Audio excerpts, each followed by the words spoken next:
Subscribe to my channel and hit the bell icon so you never miss any video from my channel. کی آواز یہ اللہ کو پسند ہے.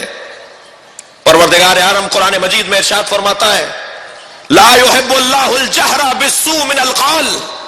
اللہ کو ایسی کوئی آواز جو کسی کو بری لگ رہی ہو پسند نہیں ہے. یہ اونچی آواز میں مرثیہ، یہ اونچی آواز میں نوحہ، یہ اونچی آواز میں مجلس. اللہ من ظلم، اللہ کو اونچی آواز میں کوئی چیز جو کسی کو بری لگے وہ پسند نہیں ہے، مگر پسند ہے جس پر ظلم ہوا ہے وہ اونچی آواز میں بات کرے. اللہ اونچی آواز میں مظلوم کی آواز کو سننا چاہتا ہے. یہ زمین اللہ کی زمین ہے. یہ پاکستان کی سرزمین سنی شیعوں نے بنائی ہے.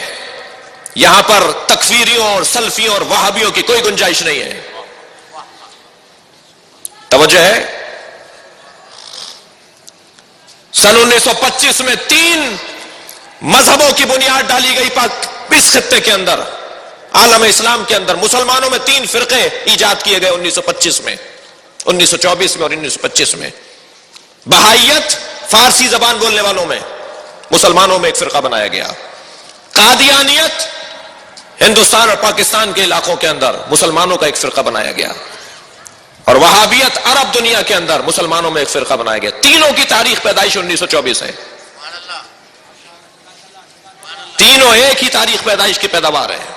تینوں کو برطانیہ کے سفارت خانے نے بنایا. تینوں مسلمانوں میں افتراق ڈالنے کے لیے پیدا کیے گئے. توجہ چاہوں گا، انقلاب اسلامی ایران کے بعد فرقہ واریت نہیں پھیلی ہے پوری دنیا میں، اس لیے کہ 1963 میں انقلاب اسلامی ایران نہیں آیا تھا، جبکہ پاکستان میں سب سے بڑا ظلم عزاداروں پر 1963 میں ہوا ٹھیڑی کا واقعہ. اس وقت تو انقلاب ایران نہیں آیا تھا، مگر ہاں 1924 میں وہابیت آ چکی تھی. پوری دنیا میں فرقہ واریت وہابیت کی وجہ سے پھیلی ہے. میرا ایک قصور ہے، اور وہ قصور یہ ہے کہ میں نے جیسے صہیونی یہودیوں کو عام یہودیوں سے علیحدہ کیا، میں نے قدس کی ریلیاں نکال کر صہیونی یہودیوں کو علیحدہ کر دیا اور عام یہودیوں کو علیحدہ کر دیا. میں نے سے مراد آپ نے، قوم نے، ملت نے، مسلمانوں نے.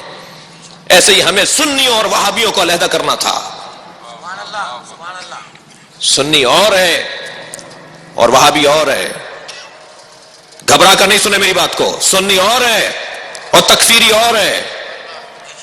ان کا کوئی اسلام سے اور دین سے اور قرآن سے اور توحید سے تعلق نہیں ہے. یہ رہزنوں اور ڈکیتوں کا مذہب، یہ سعودی عرب کے اوپر مدینہ اور مکے پر قابض ہونے والے لوگ جنہوں نے خانہ کعبہ کو اور مدینہ النبی کو اپنے تسلط میں لیا ہوا ہے. تاریخ بتاتی ہے، آج بھی موجود ہے. محسوس کریں عزیزوں میں کیا کہہ رہا ہوں. پوری دنیا میں فرقہ واریت ان کی وجہ سے ہے. میری خوش قسمتی ہے کہ مجلس میں اکثریت جوانوں کی ہے اور بزرگوں کو میں دعا لینے کے لیے بات کر رہا ہوں. 2 بیماریاں ایسی ہیں جو حسین قتل کرواتی ہیں. 2 ملحق بیماریاں ایسی ہیں جو حسین ابن علی جیسے کے اوپر گلے پر چھری پھیر دیتی ہیں. ایک حب دنیا، ایک بغض علی. یہ 2 بیماریاں ایسی ہیں جو کربلا بساتی ہیں، کربلا میں حسین کو مارتی ہیں. یہ نفسیاتی بیمار تھے سارے، یہ تو طے کر لیجئے. جتنے بھی کربلا میں مارنے آئے تھے سب نفسیاتی بیمار تھے. نفسیاتی ڈاکٹروں کے مطب اچھے ہو جائیں گے. وہ جو ہے یہ امام حسین کو جو مارنے آئے سارے بیمار تھے، سارے 2 بیماریوں میں مبتلا تھے. بغض بیماری ہے، بغض بیماری ہے. حب دنیا بیماری ہے. کوئی ایسا شخص جو کسی ایسی چیز سے پیار کر رہا ہو جو پیار کرنے کے قابل نہیں ہے. صلوات بھیجے محمد و آل محمد پر. جی 2 چیزیں، حب دنیا اور بغض علی. میرے مولا ہے امام حسین نے کربلا میں آخری خطبہ دیتے ہوئے گھوڑے پر اپنے آپ کو رکابوں پہ بلند کر لیا تھا، اونچے ہو گئے تھے، اور مجمع سے مخاطب ہوئے جو لشکر یزید کا مجمع تھا. فرمایا ام علی شریعت غیرتها، کیا میں نے شریعت بدل ڈالی؟ ام علی سنت بدلتها، کیا میں نے سنت کو بدل دیا؟ ام علی دماء سبقتها، کیا میں نے کوئی خون ناحق گرایا ہے؟ جواب دو مجھے۔ حسین ابن علی نے 3 عنوان قرار دیے کہ کسی کو مارا جائے تو اس بنیاد پر مارنے کا جواز تمہارے پاس ہو سکتا ہے کہ اس نے شریعت ہی بدل ڈالی، اس نے نبی کی سنت کو ہی بدل دیا، یہ خون ناحق گراتا ہے۔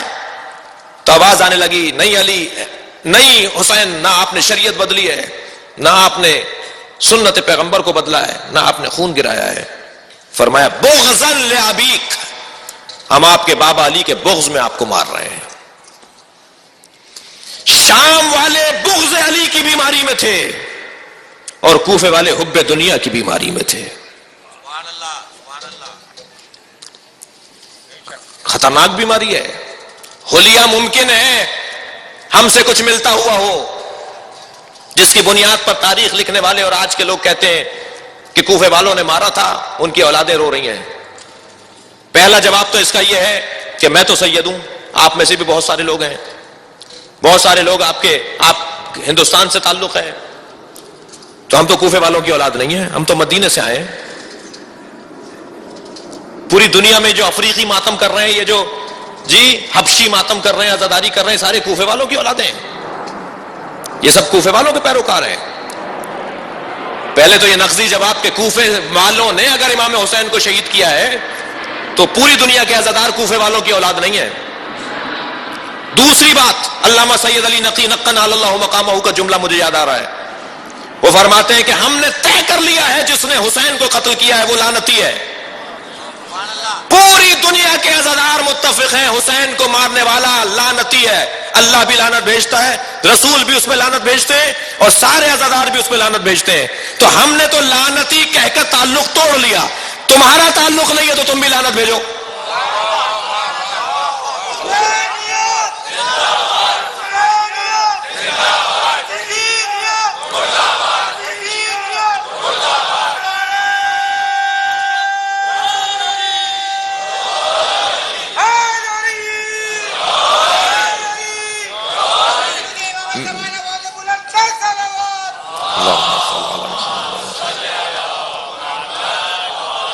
حب دنیا بڑا خطرناک مرض ہے۔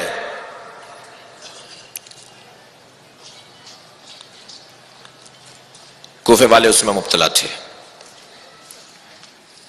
ڈر گئے، مال چلا جائے گا، اولاد چلی جائے گی، زمین پہ قبضہ ہو جائے گا، پیسہ ضبط ہو جائے گا، دنیا۔ لہذا خبردار، یہ جو دنیا ہے نا، یہ اللہ نے ہمارے لیے بنائی ہے، ہمیں اس کے لیے نہیں بنایا ہے۔ توجہ کر رہے ہیں آپ حضرات؟ ایک طرف کا قصہ ٹھیک ہے، دوسری طرف کا قصہ ٹھیک نہیں ہے۔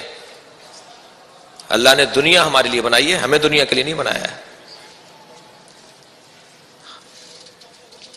خلقت الخلق لاجلک، اے انسان میں نے ساری مخلوق تیرے لیے بنائی ہے، مگر تجھے ان کے لیے نہیں بنایا۔ یہ پلاٹ پہ لڑنا، یہ فلیٹ پہ لڑنا بند کر، یہ جائیداد پہ جھگڑے ختم کرو، اس کے خاطر ہمیں نہیں بنایا ہے۔ ساری دنیا تیرے لیے بنائی ہے، مگر خلقتک لاجلی، تجھے میں نے اپنے لیے بنایا ہے۔ تو اپنی قیمت کو کیوں گرا دیتا ہے؟ تو چھوٹی چھوٹی چیزوں پر اپنا سودا کر لیتا ہے، تو اپنے آپ کو بیچ ڈالتا ہے۔ میں نے تو تجھے اپنے لیے بنایا ہے۔ مجھے معاف کیجیے گا، سردی زیادہ ہے، لیکن آپ کی ہمت بھی مجھے حوصلہ دے رہی ہے، آپ کی توجہ بھی مجھے حوصلہ دے رہی ہے۔ میں نے تجھے اپنے لیے بنایا ہے۔ اب یہ انسان ایک ایک لمحہ پروردگار عالم کے لیے زندگی گزارے۔ حسین ابن علی کا پیغام دعائے عرفہ میں، یا اللہ جس نے تجھے کھو دیا اسے کیا ملا، اور جس نے تجھے پا لیا اس نے کیا کھویا۔ اگر تو مل گیا تو پھر سب کچھ مل گیا۔ اور ایک اور جگہ ارشاد فرماتے ہیں، جس نے اللہ کی خاطر لوگوں کو چھوڑا اسے اللہ بھی ملا اور لوگ بھی ملے، اور جس نے لوگوں کی خاطر اللہ کو چھوڑ دیا اسے نہ اللہ ملا نہ لوگ ملے۔ کبھی غور کیا کہ یہ حسین کون ہے جس کے گرد اتنے پروانے جمع ہوتے ہیں، جس کے نام کے گرد؟ حسین بھی نہیں، نام ہے۔ اس وقت امام حسین کے نام پر جمع ہے نا، توجہ کر رہے ہیں؟ امام حسین کے بدن مبارک کی زیارت کرنے کے لیے اس لیے کہ مماتی کل حیاتی، ہمارا مرنا ہمارے جینے کی طرح ہے. وہ کربلا میں جو پہنچے قبر کو دیکھنے کے لیے، وہ گویا امام کو دیکھنے گئے ہیں. امام کے مزار کو دیکھنے والے گویا امام کو دیکھ رہے ہیں. سب تو نہیں گئے پوری دنیا کے لوگ، یہاں تو سب امام کے نام پر جمع ہے نا. کبھی غور فرمایا کہ حسین کے نام پہ اتنا بڑا مجمع کیوں جمع ہوتا ہے؟ این حسین کیست کہ ہمیں عالم دیوانے اوست. یہ کون ہے حسین؟ سارا عالم اس کا دیوانہ ہے.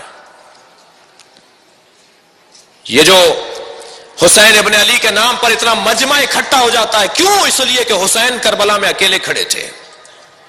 جو اللہ کی خاطر اپنے آپ کو اکیلا کر دیتا ہے، پھر پوری دنیا اسی کی ہوتی ہے، پھر پوری کائنات اسی کی ہوتی ہے. اور ایسا ہی ہے.